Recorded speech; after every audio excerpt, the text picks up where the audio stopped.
tunakukaribisha katika ibada ya mchana wa leo. Leo ni mwendelezo tunapoenda kuhitimisha ibada ya leo katika kanisa letu la Kanisa la Sabato Matyazo.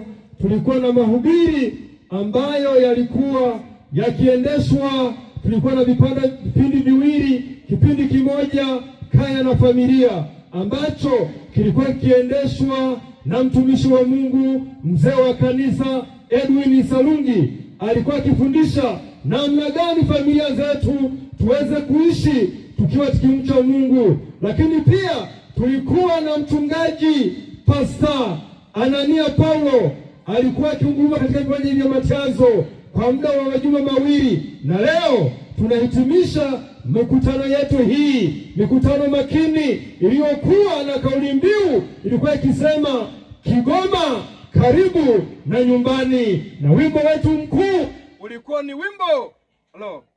ulikuwa ni wimbo namba 158. Lakini pia tulikuwa na fungu kuu ilikuwa likipatikana katika kitabu kile cha Mathayo 24 na lile fungu la 33 na 34. Lakini hapa unapoona hapa ipo kwaya ya kanisa inayojulikana kwa jina la Ushindi SDA Matyazo. Ukitufuatilia, nenda katika mitandao ya YouTube, andika Utume TV, au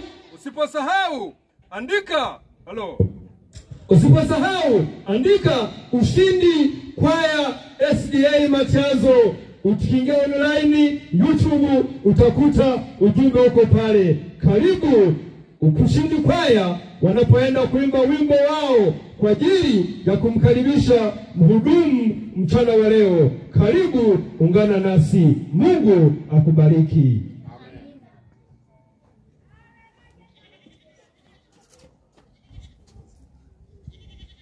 Amen.